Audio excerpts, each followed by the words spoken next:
బాధాకరం.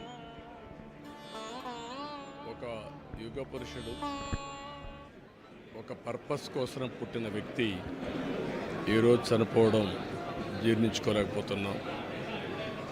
రామోజీరావు గారు నాకు 40 సంవత్సరాలుగా తెలిసాయని.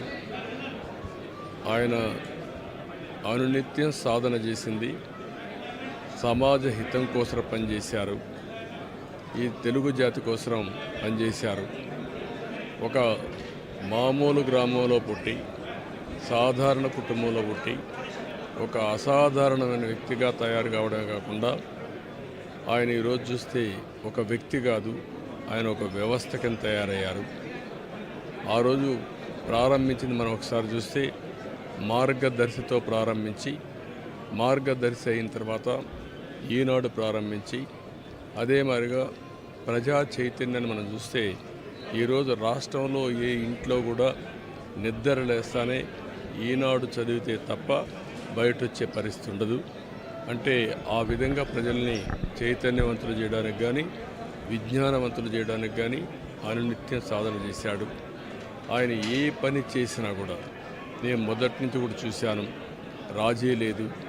40 ఏళ్ళుగా నేను ఆయనతో కలిసి ఉన్నప్పటికి కూడా, ఆయన పరిచయం ఉన్నప్పుడు కూడా ఏ రోజు కూడా ఆయన ఒకటే చెప్పేవాడు, మీరు ఏమి చెప్పినా నేను మాత్రం ధర్మం ప్రకారమే పనిచేస్తాను, విధి నిర్వహిస్తాను తప్ప నేను ఎల్లప్పుడూ ప్రజాపక్షానే ఉంటానని చెప్పి స్పష్టంగా చెప్పిన వ్యక్తి రామోజీరావు గారు. అంతేకాకుండా నిన్న చనిపోయే వరకు ఆయనకు ఒకటే కోరిక, నా కోరిక అంతా కూడా నేను అనునిత్యం పనిచేసి పని చేస్తూ పనిలో చనిపోగలిగితే అది నాకు ఆనందంగా ఉంటుంది. అంతేకాదు, నేను చేసే ప్రతి నిమిషం నేను బ్రతుకున్నంత వరకు ప్రజల కోసం పనిచేయాలి, పని చేస్తూనే ఉండాలని చెప్పిన వ్యక్తి రామోజీరావు గారు. కానీ ఈరోజు మనం చూస్తూ ఉంటే ఆయన నిర్మించిన వ్యవస్థలు శాశ్వతం. ఒక ఈనాడు శాశ్వతం, అదే మరి ఈటీవీ శాశ్వతం. ఇది కాకుండా చిత్ర పరిశ్రమ కూడా ఎనలేని సేవలు అందించాడు. ఈరోజు రామోజీ ఫిల్మ్ సిటీ మీరు చూస్తే దేశంలోనే ఒక అత్యున్నతమైన స్టాండర్డ్స్లో రామోజీ ఫిల్మ్ సిటీ తీసుకొచ్చి ఆయన అనునిత్యం చెప్పేవారు, నేనేదో ఒక కమర్షియల్ కాంప్లెక్స్ కట్టచ్చు, వ్యాపారాలు చేయొచ్చు, నా వల్ల ఈ సిటీకి లాభం రావాలి, అదే మరి రాష్ట్రానికి ఆదాయం రావాలి, టూరిజం కింద ఉండాలని చెప్పి చేశారు. అలాంటి ఒక మహానాయకుడిని ఈరోజు పోగొట్టుకున్నాం. తెలుగు జాతి వెలుగు, తెలుగు వారి గుండెల్లో చిరస్థాయిగా ఉండే వ్యక్తి, అలాంటి వ్యక్తిని పోగొట్టుకోవడం చాలా బాధ అనిపిస్తుంది. ఏదేమైనా ఆయన ఇచ్చిన స్ఫూర్తి ఉంది.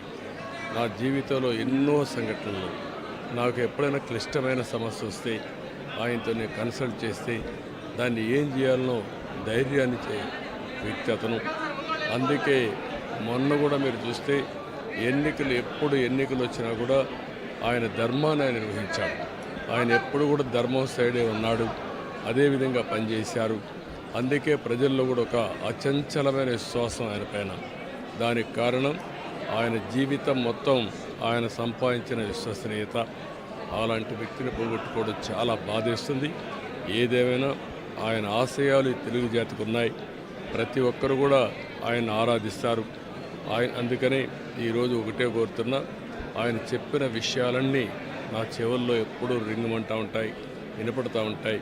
తప్పకుండా మళ్ళా తెలుగు జాతిని ఏ విధంగా ముందుకు తీసుకుపోవడానికి, అదే మరి ప్రత్యేకంగా ఆంధ్రప్రదేశ్ నష్టపోయింది, ఆ రాష్ట్రాన్ని అభివృద్ధి చేయడానికి రామోజీరావు గారు ఇచ్చిన స్ఫూర్తితో ముందుకు పోతానని చెప్పి తెలియజేసుకుంటూ, మరొక్కసారి ఈనాడు ప్రేక్షకులకి, ఈటీవీ ప్రేక్షకులకి, రామోజీరావు గారి ఈరోజు ఈ సంస్థలో పనిచేసే సిబ్బందికి, అదే మరి కుటుంబ సభ్యులందరికీ కూడా నా ప్రగాఢ సానుభూతి తెలియజేస్తున్నా.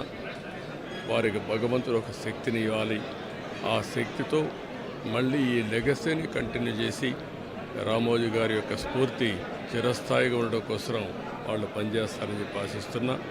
అదే సమయంలో ఆయన ఆత్మకు శాంతి కలగాలని భగవంతుడిని మనస్ఫూర్తిగా ప్రార్థిస్తున్నా. ఆయన చేసిన పనులు శాశ్వతం. భవిష్యత్తులో కూడా తెలుగు జాతి గుర్తుపెట్టుకునే విధంగా చేశారు. అలాంటి ఆయనకు మనశ్శాంతి కలగాలని భగవంతుడిని మనస్ఫూర్తిగా ప్రార్థిస్తూ తెలుగువారి అందరి ఆశీస్సులు ఉన్నాయి. ఆ ఆశీస్సులు ఆయనకి ఎప్పుడూ ఉంటాయని చెప్పి కూడా కోరుకుంటూ అందరి దగ్గర సెలవు తీసుకుంటాం.